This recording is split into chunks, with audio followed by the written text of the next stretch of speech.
Dear students, today in this lecture we will discuss about the important topic that is the transduction. First of all, we will define that what is transduction.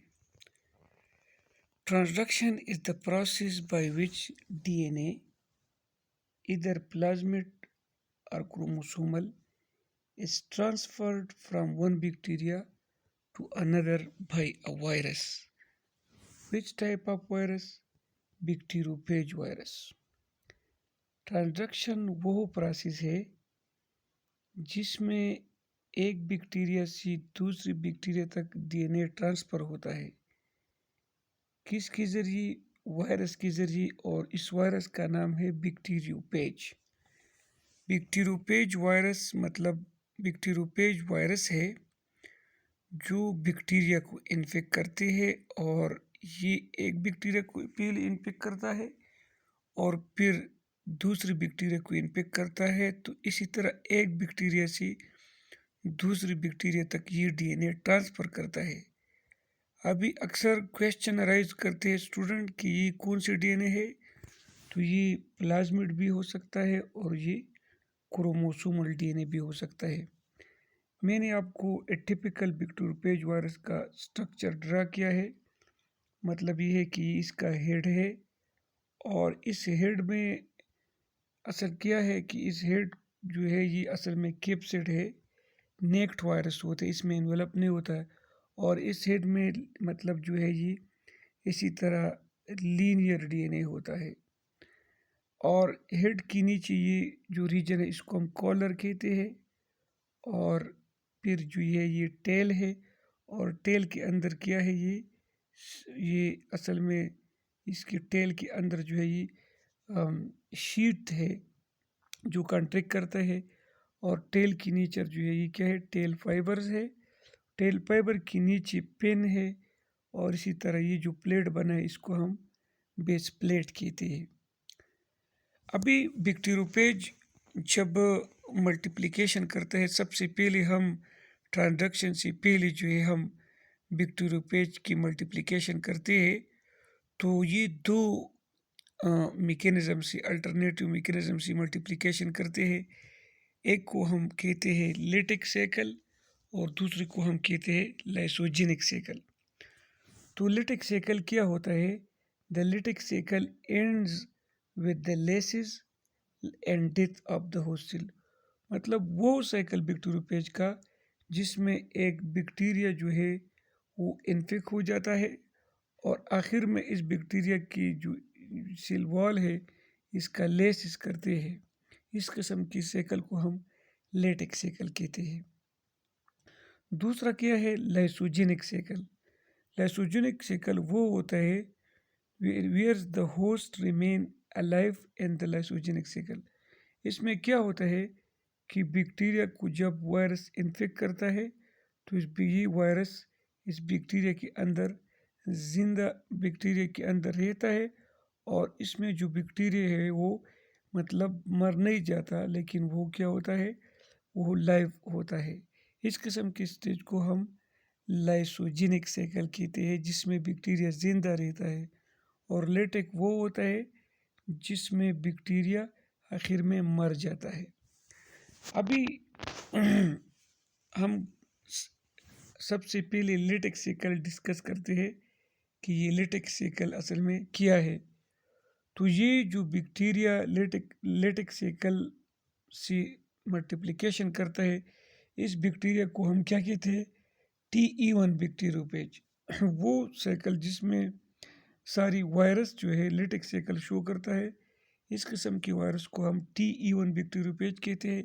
TE1 का क्या मतलब है कि हमारे पास जो bacteriophage है हमको हम मतलब क्लासिफिकेशन देते हैं 2, 4, 6, 8, मतलब E1 नंबर देते हैं। इसको हम TE1 बैक्टीरियोफेज कहते हैं।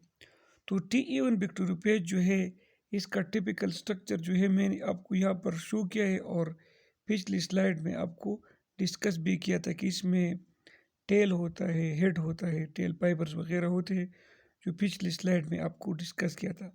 लेकिन स्टार्ट कर लेते हैं कि लेटेक्स साइकिल किस तरह होता है। तो मल्टीप्लिकेशन साइकिल जो है बिक्टीरियोफेज का, आपने ट्रिक से याद करना है। आप बीमार है, इसमें आप एक का मतलब है attachment, penetration, biosynthesis, maturation and release. मतलब एक टिपिकल बैक्टीरियोफेज जब कि बैक्टीरिया मतलब एक्ट करता है तो सबसे पहले अटैचमेंट करता है, फिर पेनिट्रेशन करता है, फिर बायोसिंथेसिस करते अपने लिए चीज़ें बनाते हैं, फिर ये मेच्योर होते हैं और फिर ये रिलीज होता है। सबसे पहले हम करते हैं अटैचमेंट। तो अटैचमेंट सबसे पहले क्या करते हैं कि after a chance collision between page particle and bacteria, जब कोलिजन होता है मतलब एक बैक्टीरियोफेज वायरस किसी बैक्टीरिया के साथ मतलब किसी वजह से मतलब कोलाइड करता है, तो क्या होता है कि बैक्टीरिया अटैचमेंट एब्जॉर्प्शन अकर, तो एंड बैक्टीरिया अटैचमेंट और एब्जॉर्प्शन अकर, तो क्या होता है कि बैक्टीरियोफेज और बैक्टीरिया के दरमियान अटैचमेंट और एब्जॉर्प्शन होता है। ये क्वेश्चन अराइज होता है कि अटैचमेंट किस तरह होता है। The attachment site on the virus is tail fibre. तो जो वायरस की अटैचमेंट साइट है, सपोज ये अगर बैक्टीरिया का सिलवाल है, तो बैक्टीरिया के सिलवाल के साथ जो टेल फाइबर है, ये टेल फाइबर वायरस इसके साथ अटैच होता है। और ये क्यों अटैच होते हैं? क्योंकि जो सिलवाल होता है, इस सिलवाल पे इसके लिए साइट्स होते हैं जिसको हम रिसेप्टर साइट्स कहते हैं। ये रिसेप्टर साइट जो है ये बैक्टीरिया के टेल फाइबर की कम्प्लीमेंट्री होता है। तो जब ये अटैच होता है तो क्वेश्चन ये राइज होता है ये किस तरह अटैच होता है। तो इसमें वीक बॉन्ड्स बनते हैं किसके साथ, ये अटैचमेंट और रिसेप्टर, जो अटैचमेंट साइट है और रिसेप्टर साइट है, इसके दरमियान क्या होते हैं, मतलब इसके साथ जो है वीक बॉन्ड बनते हैं। जिस तरह ये बैक्टीरियोफेज है और ये बैक्टीरिया के सेल वॉल के साथ अटैच हुआ है, इसके इसमें क्या बना है, इसमें जो है बना है वीक बॉन्ड बनते हैं। नेक्स्ट स्टेप है penetration. After attachment the bacteriophage injects it's DNA into the bacteria. जब ये बैक्टीरिया जो ये बैक्टीरियोफेज जब इस बैक्टीरिया की सेल वॉल के साथ अटैच होता है टेल फाइबर के ज़रिए, तो ये बैक्टीरियोफेज अपना डीएनए बैक्टीरिया को इंजेक्ट करता है। किस तरह इंजेक्ट करता है? To do this bacteriophage tail release in enzyme called phage lysozymes which break down the portion of bacterial cell wall। तो ये क्या करता है कि ये बैक्टीरियोफेज एक एंजाइम रिलीज करते हैं यहाँ पर, और इस एंजाइम का नाम है लाइसोजाइम एंजाइम। ये एंजाइम क्या करते हैं कि इस सेल वॉल में पोर्स बनाता है। जब इसमें पोर्स बनाता है तो ये क्या करता है, सेल वॉल ब्रेक हो जाता है। फिर क्या होता है, the tail sheath of the bacteria contract. तो ये जो टेल शीट है ये क्या होता है, ये कॉन्ट्रैक्ट हो जाता है, इस तरह कॉन्ट्रैक्ट हो जाता है। तो जब ये कॉन्ट्रैक्ट हो जाता है तो क्या हो जाता है, इसके बाद the tail core is driven through the cell wall. और ये टेल का ये जो रीजन है इसको हम कोर कहते हैं। तो ये क्या होता है, ये एंटर हो जाता है सेल वॉल के अंदर आ जाता है। जब सेल वॉल के अंदर आ जाता है, when the tip of the core reaches the plasma membrane, the DNA from the page head passes through the tail core। जब ये टेल मतलब ये टिप पहुंच जाता है टेल कोर का, ठीक है ना, इस तरह ये पहुंच जाता है, तो क्या होता है कि जो हेड में डीएनए होता है वो प्लाज्मा मेम्ब्रेन को क्रॉस करता है और क्या होता है, एंटर द सेल्स, और सेल में ये एंट्री करता है। इसमें लॉजिकल बात ये है कि द कैप्सिड रिमेन आउटसाइड, और ये जो कैप्सिड है ये बाहर रह जाता है और बैक्टीरिया के अंदर डीएनए जाते हैं। Therefore the phage particle function is hypodermic syringe to inject इस DNA into the bacteria cell. तो इसी तरह हम कह सकते हैं कि पेज का जो पार्टिकल है, ठीक है ना, वो एक इंजेक्शन के तौर पे काम करते हैं। जिस तरह हम हाइपोडर्मिक मतलब स्किन के अंदर जब इंजेक्शन कर लगाते हैं तो हम क्या करते हैं कि सिरिंज के ज़रिए इंजेक्शन लगाते हैं। इसी तरह बैक्टीरियोफेज जो है पार्टिकल ये एक हाइपोडर्मिक सिरिंज है। तो ये है पेनिट्रेशन। पेनिट्रेशन के बाद फिर क्या होता है? बायोसिंथेसिस।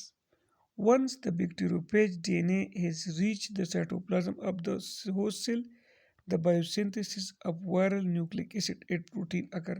जब ये एंटर हो जाता है तो वायरस क्या बनाता है? अपने लिए प्रोटीन और न्यूक्लिक एसिड बनाता है। Host protein synthesis stop by virus. इस दौरान क्या होता है कि होस्ट जो बैक्टीरिया का प्रोटीन सिंथेसिस है वो स्टॉप होता है। सबसे पहले इनिशियली क्या होता है? The page uses the host cells nucleotides and several of its enzyme to synthesize many copy of the page DNA। पहले मतलब जो वायरस है वो बैक्टीरिया का एंजाइम्स और न्यूक्लियोटाइड यूज़ करते हैं अपने डीएनए बनाने के लिए। Soon after the biosynthesis of viral protein begin. लेकिन फिर क्या होता है? वायरस जो अपने लिए प्रोटीन बनाता है। Any RNA transcribe in the cell is messenger RNA that is transcribe from the phage. जो भी मैसेंजर RNA बनता है वो असल में पेज के डीएनए से बनता है। और इस तरह कैप्सिड वगैरह जितनी भी प्रोटीन है वो मतलब पेज के डीएनए के लिए बनते हैं। For several minutes following infections, complete pages cannot be found in the host cell। मतलब ये है कि ज़्यादातर मिनट्स के लिए इन्फेक्शन के बाद पेज की सारी जो कंप्लीट पेजेस है वो आपको नज़र नहीं आएगा, लेकिन असेंबली नहीं होगा। Only separate component DNA and protein kinetics. सिर्फ सेपरेट कंपोनेंट, जिस तरह आप देखें कैप्सिड सेपरेट है, प्रोटीन सेपरेट है, ठीक है, तो आपको पेज की मुख्तलिफ पार्ट जो है वो सेपरेट नज़र आ जाएगी। इस पीरियड को हम क्या कहते हैं? The period during viral multiplication when complete infective variant are not present is called eclipse period. इस पीरियड को कि जिसमें कंप्लीट वायरस की वेरिएंट अभी तक कैप्सिड के अंदर नहीं गए हैं, कंप्लीट वायरस नहीं बने हैं, इस पीरियड को हम एक्लिप्स पीरियड कहते हैं। और ये MCQs के लिए बहुत ज़्यादा ज़रूरी है कि एक्लिप्स पीरियड क्या होता है। बायोसिंथेसिस के बाद है मैच्योरेशन। मैच्योरेशन में क्या होता है? इस प्रोसेस में बैक्टीरियोफेज डीएनए और कैप्सिड असेंबल्ड हो जाते हैं। मतलब ये है कि सपोज ये एक कैप्सिड है, कैप्सिड बना है और ये अगर डीएनए बना है तो क्या होता है? ये डीएनए इस कैप्सिड के अंदर जाता है, इसको हम असेंबली कहते हैं। तो असेंबली होती है तो फिर क्या होता है? नॉन स्ट्रक्चर जीन और प्रोडक्ट वगैरह जितनी भी है वो इसके अंदर चले जाते हैं। The phage head and tail are separate assembled from the protein subunit. आपने याद रखना है कि पेज का जो टेल है और हेड है वो मतलब सेपरेटली क्या हो जाते हैं? मुख्तलिफ प्रोटीन से एक दूसरे के साथ असेंबल होते हैं। और the head is filled with phage DNA and attach to tail. सबसे पहले ये डीएनए पेज की हेड में चला जाता है, कैप्सिड में, और बाद में इसके साथ ये टेल ऐड होता है, फिर टेल फाइबर, और इसी तरह ये कंप्लीट वायरस बनता है। इसको हम मैच्योरेशन कहते हैं। सिंपल ये है कि मैच्योरेशन वो प्रोसेस है कि जिसमें जो वायरस की प्रोटीन, कैप्सिड्स, डीएनए जितनी भी चीज़ें बनी है वो, और उसके साथ फिर जब टेल अटैच होता है, इसको हम मैच्योरेशन कहते हैं। नेक्स्ट है release. Final stage of virus replication को हम रिलीज कहते हैं। रिलीज किस तरह होते हैं? Lysis is generally use for the stage in the multiplication of T1 phages because in this the plasma membrane actually break. ये जो रिलीज है T1 बैक्टीरियोफेज के लिए, ठीक है, इसके लिए जो हम टर्म यूज़ करते हैं वो लाइसिस। क्योंकि क्या होता है कि इसमें बैक्टीरिया की सेल वॉल का लाइसिस होता है। ये देखो बैक्टीरिया का सेल वॉल का लाइसिस हुआ है। ये लाइसिस क्यों होता है? क्योंकि बैक्टीरियोफेज लाइसोजाइम प्रोड्यूस करता है, ठीक है, और लाइसोजाइम जो है बैक्टीरिया की सेल वॉल का लाइसिस करते हैं। अभी जो न्यू वायरस बने हैं, ये जो न्यू वायरस बने हैं ये वायरस जो है ये बाहर इसी तरह रिलीज़ होते हैं। जब ये रिलीज़ होते हैं और विसिनिटी में मतलब जो जगह है यहाँ पर अगर दूसरा बैक्टीरियोफेज होता है, दूसरा बैक्टीरिया मौजूद होता है, तो ये बैक्टीरियोफेज इसको अपना ये बैक्टीरियोफेज इस पे अटैक करता है। इसी तरह ये पहले वाली बैक्टीरिया से ये दूसरी बैक्टीरिया में ये डीएनए ट्रांसफ़र हुआ है। अब ये डीएनए किस वजह से ट्रांसफ़र हुआ है? ये बैक्टीरियोफेज से। इस प्रोसेस को हम क्या कहते हैं? ट्रांसडक्शन कहते हैं। नेक्स्ट लेक्चर में हम डिस्कस करेंगे कि ये तो है लेटेक्स साइकिल्स, लाइसोजेनिक साइकिल में कौन सी इंपॉर्टेंट मेजर इवेंट्स होते हैं।